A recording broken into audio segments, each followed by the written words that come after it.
আজ থেকে জেলা সফরে অভিষেক বন্দ্যোপাধ্যায় প্রথম দিনই অর্থাৎ আজ বারুইপুরে কর্মসূচি। ফুলতলা সাগর সংঘের মাঠে জনসভা করবেন অভিষেক। ব্রিগেডের মঞ্চের ধাঁচে বারুইপুরে তৈরি করা হচ্ছে র্যাম্পে হেঁটে কর্মী সমর্থকদের মধ্যে গিয়ে জনসংযোগ সারবেন অভিষেক। আবার জিতবে বাংলা, এই স্লোগানকে সামনে রেখেই 2026-এর লড়াই শুরু করলো তৃণমূল কংগ্রেস।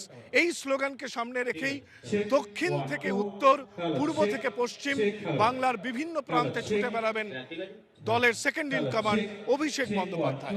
খুব গুরুত্বপূর্ণ এই র্যাম্প। তৃণমূল কংগ্রেসের ইতিহাসে এই সভামঞ্চের র্যাম্প আমরা দেখেছিলাম 2024-এর লোকসভা নির্বাচনের আগে ব্রিগেডের ময়দানে, যে র্যাম্প থেকে মমতা বন্দ্যোপাধ্যায় অভিষেক বন্দ্যোপাধ্যায় ঘোষণা করেছিলেন প্রার্থী তালিকার। সেই তেমনই একটি র্যাম্প। তবে এই র্যাম্পের একটা বিশেষ গুরুত্ব আছে। এই র্যাম্প অনেকটা ক্রস চিহ্নের মতো, অর্থাৎ সোজা যেমন যাওয়া যাচ্ছে, আবার ডান দিক বাঁ দিক তাও কিন্তু যাওয়া যাচ্ছে। খুব তাৎপর্যপূর্ণ এই র্যাম্প কেন করা হয়েছে, তার কারণ শুধুমাত্র সভার মঞ্চের ওপর থেকে কোনো বার্তা দেওয়া নয়, একেবারে মানুষের কাছে চলে যাওয়া। এই মুহূর্তে এখানে যে মানুষ থাকবেন, এই যে B3, সেখানে যারা আসবেন তাদের সঙ্গে কথা বলবেন, তাদের কাছে বার্তা পৌঁছে দেবেন অভিষেক বন্দ্যোপাধ্যায়। কাছ থেকে তাকে দেখতে পাবেন মানুষ, দূর থেকে নয়।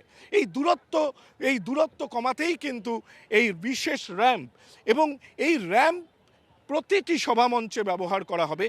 আবার জিতবে বাংলা, এই তাৎপর্যপূর্ণ স্লোগানকে সামনে রেখে দক্ষিণ 24 পরগনায় তৃণমূল কংগ্রেসের গড়, তৃণমূল কংগ্রেসের ঘাঁটি দক্ষিণ 24 পরগনা থেকে 2026-এর লড়াই বা কর্মসূচি, বিশেষ কর্মসূচি শুরু করে দিলেন অভিষেক বন্দ্যোপাধ্যায়।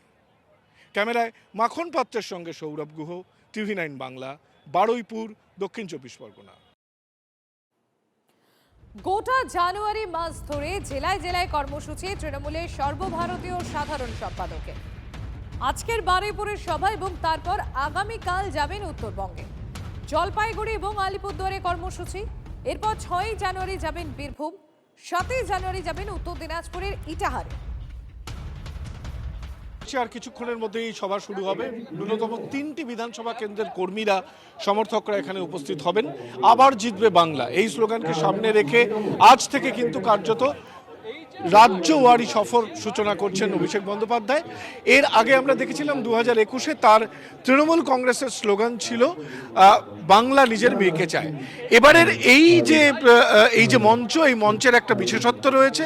24-এর লোকসভা নির্বাচনে ব্রিগেডে আমরা দেখেছিলাম যে র্যাম্প, সেই র্যাম্প কিন্তু আরো বিস্তৃত আকারে আমরা দেখতে পাচ্ছি। বারুইপুর থেকে এই র্যাম্পওয়ালা যে মঞ্চ, এই মঞ্চই কিন্তু দেখা যাবে বিভিন্ন জায়গায়। এবং আজ থেকেই 1 মাস ব্যাপী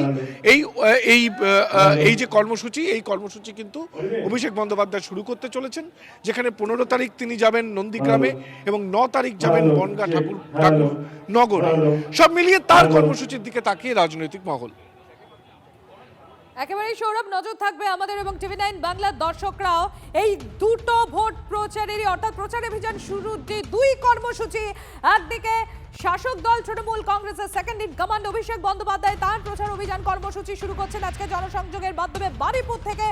অপরদিকে মালদার চাঁচল, সেখানেও বিরোধী দলনেতা শুভেন্দু অধিকারীর সভা রয়েছে আজ, অর্থাৎ পাখির চোখ বিধানসভা ভোট। আজ থেকে একদিকে জেলা সফরে অভিষেক, অপরদিকে বিরোধী দলনেতার সভা মালদার চাঁচলে। এবার ব্রিগেডের মঞ্চের ধাঁচে যে বারুইপুরে র্যাম্প তৈরি করা হয়েছে, সেই দুটো র্যাম্পেরই ছবি আপনাদের সামনে আমরা তুলে ধরছি। একদিকে দেখুন ব্রিগেডের সমাবেশের দিন, সেদিনের র্যাম্প, এবং আজকে বারুইপুরে যে আবার জিতবে বাংলার কর্মসূচিতে যে র্যাম্প তৈরি করা হয়েছে, কোথাও গিয়ে আরো একটু আলাদা হয়েছে সেই র্যাম্পের যে আকার রয়েছে, যেরকম আমার সহকর্মী সৌরভও তুলে ধরছিল আপনাদের সামনে, যাতে সেই সভায়, অর্থাৎ বারুইপুরের এই জনসভায় যারা যারা উপস্থিত থাকবেন, প্রতিটি কোনায় কোনায় যাতে তৃণমূল কংগ্রেসের second in command Abhishek Bandyopadhyay তিনি পৌঁছতে পারেন, তিনি জনসংযোগ করতে পারেন, সেইভাবেই র্যাম্প তৈরি হয়েছে। এবং অপরদিকে আপনারা দেখছেন তৃণমূলের ব্রিগেডের র্যাম্পের ছবি। এবার শুভেন্দু অধিকারী আর হুমায়ুন কবিরকে এক সারিতে রেখে পেটানোর নিদান শাসক নেতার। এরা ধর্ম নিয়ে রাজনীতি করেন, এদের গাছে বেঁধে ঝাঁটাপেটা করা উচিত। যারা চেয়ারের লোভী তাদেরও গাছে বেঁধে পেটানো উচিত। মন্তব্য গোসাবার তৃণমূলের অঞ্চল সভাপতি সুবিদ আলী ঢালির। ঝাঁটা জুতো আপনাদের জন্য তোলা আছে, পাল্টাবার হুঁশিয়ারি বিজেপির। আপনি মসজিদ তৈরি করছেন, কি হচ্ছে? লাখো লাখো কোটি কোটি টাকা। আরে যেরকম শিক্ষক তা সেরকম ছাত্র। আসলে ইসলাম সম্বন্ধে এদের একটা অংশের ধারণা নেই।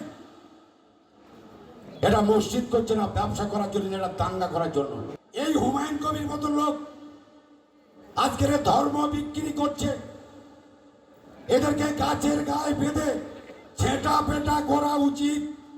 আমার মনে হয় এই শুভেন্দু অধিকারীর মতো লোক যারা ধর্ম ব্যবসা করছে এদের ঝাঁটা ফাটা করা উচিত মায়েদেরকে দিয়ে।